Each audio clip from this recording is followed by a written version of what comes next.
Couple Fest.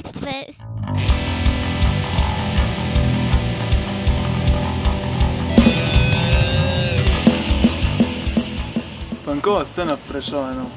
Čo ja viem, záleží podľa toho, na čo sa pýtaš. Či sa pýtaš na tých ľudí, alebo na tej kapely. Čo sa týka ľudí, je to... Tak sme sa zhodli, že vyhrala skôr keby kvalita nad kvantitou oproti minulosti, keďže po tých kauzách imigranti a Kotleba a tak ďalej zistíš, že kamoš, ktorý vieš, dlhé roky punkové názory a tak ďalej, zistíš, že zrazu polka názorov je totožných s tým, proti čomu bojuješ a... Tak to je, no. Čo sa týka kapiel na východnom Slovensku, neviem, u nás jedine tak asi My o Vlkoch. Deformácia. No, z Prešova Deformácia. A zbytok, ťažko povedať, oni si idú svojou cestou, ktorá je pre nás taká 50 na 50, hej. Takže asi skôr nie. Ale tak neviem, či to je iba na východnom Slovensku, je to možno, že všade. Tak my organizujeme koncerty Sotu Party, jediné, čo tak akože každý rok je to niečo verejné vonku, no teda v bare, v nejakom klube. Väčšinou je to stále iný dátum a stále niekde inde, čo ako nie je, že na rokom, ale stále to tak vinde a potom jediné, tu kde sa nachádzame v skúšovni, čo vlastne sa robia koncerty na pomoc kapelám, ktoré idú okolo a vlastne, to je tiež to DIY, niečo vlastne tak všetko. Robia sa koncerty vo festérii, ale to sú, neviem, či sa to dá nazvať punkové koncerty. Tak asi skôr mimo nás to ide. Je to mimo nás a není to také názorové, je to také... Je to skôr také o zabave vlastne. No, je to skôr také o zabave. Ako zase každý vníma punk možno, že nejak ináč, ale tak... Punk bez názorov je trošku také mimo nás, by som povedal. Ja by som povedal, že Prešov je Seattle, ale nikdy nebol Prešov Seattle, čo sa týka punkovej hudby. Také tie veľké punkové kapely, neviem, vždycky pochádzali niekde zo západu alebo od niekiaľ z Prešova. Možno je to trošku... Prešov má takú lokalitu, kde kapela ťažko sa môže nejak extra presadiť, lebo nie je tu taká možnosť hrať, dajme tomu, keď je kapela z Bratislavy, tak hraje v Prešove, kde môžeme hrať do Bardejova, do Michalovec, do Košic a to je tak asi všetko. Do Spišskej, no. Ako to ani nie je o tom, hej, že lokalita, ktorá sa vieš presadiť všelijak, hej. Máš net napríklad, hej, tak vieš to dať aj tam. Ale neviem, ja by som asi tiež nepovedal, že Prešov bol nejaký punkový Seattle, to je také... Prešov bola akurát Poďme do práce niekedy kapela, čo bola taká v minulosti znamejšia. A oni inej ani neviem vlastne. Môžeme prejsť ďalej. Úplne sa predstavia pána legenda stále, však oni už koľko hrajú. Dugi, ty čo na to, čo je? A strecha, no, strecha. Ono to bolo tak, bol rok 2006 a Všetko bolo iné. vtedy sa chodilo v Prešove na pomník. To v dnešnej dobe to je spievajúca fontána, vtedy sa tomu hovorilo pomník. A tam sa stretávali mladí, ktorí mali od 15 do 18 rokov a tam pili a všetko možné a my sme mali asi 16-15 a boli sme úplní fagani. No a vtedy fičal Konflikt a Pankreas a proste toto nás vtedy zobralo a vtedy prišiel Stanko za mnou, že kapela. Vtedy bol rozpor úplne na Vyslni a prišli pesničky jak Ja som ja a až do konca života my sme tam žičovali na to ešte v Zanzibare a boli tam Prešov, Bardejov, Svidník a proste boli tam všetci skinheadi, pankači a my sme na tom proste ujíždeli strašne. Tak asi ten rozpor bol taký najväčší vzor, by som povedal. V tej dobe. Nehovorím, že stále je, ale vtedy nás to veľmi inšpirovalo. Tak stále je. Rozpor je rozpor. Zahraničné vplyvy, my so Stankom sme strašne fičali na Sex Pistols, keď sme začínali.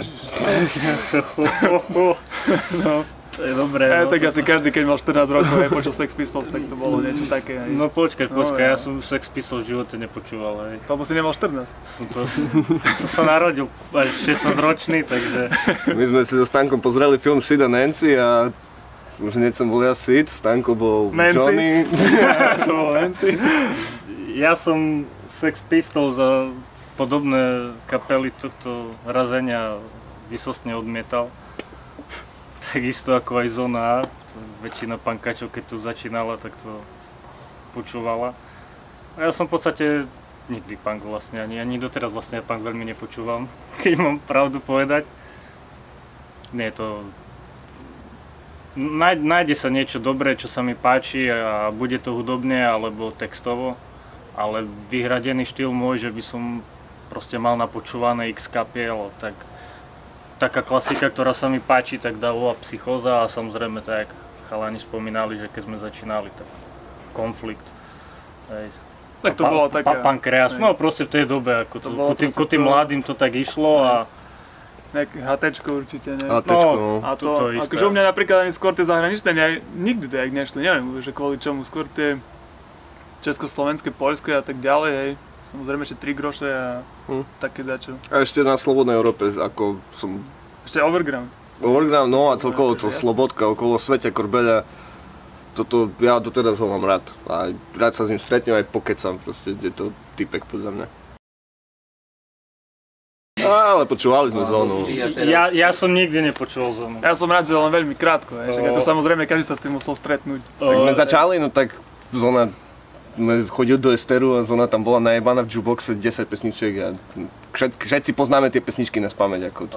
Ja napríklad mám v živej pamäti, keď mi kamarát v prvom ročníku na strednej dal CDčko s punkovými vecami, kde bola Houba, bol tam Konflikt a potom tam bola Zóna A. A tu sa priznám, že som si pustil a od toho momentu som ju v živote nechcel počuť. Proste pre mňa to bola strašná hudba, ako niečo strašné a ten spev bol strašný. A v podstate, keď som bol starší a som vlastne pochopil, čo všetko je za tým a koník a tak ďalej, tak vlastne som bol taký šťastný z toho, že možno som nejak proste takto prišlo ku mne, že som to nechcel počúvať a neskôr o pár rokov som pochopil, že vlastne som to ani nemal počúvať a som rád, že som to nikdy nepočúval. Couple Fest.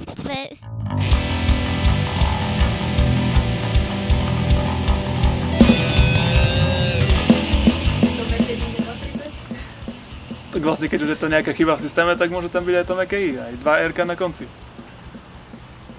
Tak ale akože za tým názvom, tak vlastne je to aj narážka toho, že niečo asi je zle, teda v tej spoločnosti niečo, hej, o čom aj teda sú tie naše texty. Tak samozrejme ten antifašistický postoj, čo si myslím, že pre každého normálneho človeka by to mala byť samozrejmosť, hej. Však asi nie je normálne, že by niekto bol za to, že vykantri nejakých ľudí len kvôli dačomu, nejakému, ja neviem, presvedčeniu alebo náboženstvu alebo čo.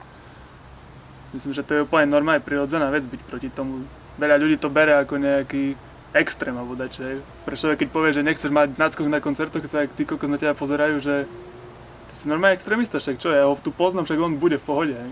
Akože to čo má byť? Nič nerobia. Hej, nič nerobia, tu stoja, pijú. Tak by som povedal, že keby sme robili muziku preto, že by sme mali nejakú slávu alebo niečo, tak už dávno by sme sa na to vyjebali proste. Lebo ako viac menej to berieme ako sebarealizáciu a ako hobby a možno trošku niekomu niečo stiepiť a ukázať, že toto je dobre, toto je zlé. Vieš čo, my keď sme robili naposledy Psotu, to bolo vo marci, februári? Marci. Tam hej, sme si všimli, že ako keby vznikala nová generácia tých punk hardcore ľudí, čo nás nesmierne teší, lebo tu je keby zdochol pes jednu generáciu v Prešove, z toho undergroundu, skapal pes. Hej. Takže hej, všimli sme si, no, že aj tu tak to trošku tak obžíva, ale záleží na nich, akože ako pôjdu ďalej, akým smerom. Tak ale to už na každého zvlášť teda. Snáď pôjdu tým čo najsprávnejším, no. Chystáme nový album. Vlastne máme ho ešte iba úplne, že iba ho chystáme, že proste ešte nič ani jednu songu nemáme, ale tak sme sa rozhodli, že dneska ho nachystáme. A bude iný ako ten prvý. Hej. A samozrejme všetko sme si chceme nahrať u nás, takže uvidíme, čo to bude, až to bude. Nebuď kokot. To je zásadná myšlienka, ktorá, nie ty, všeobecne. To je jednoducho myšlienka, ktorá sedí. Za mňa. Fajne. Díky pekne teda. A my ďakujeme. No ja, vidíme sa.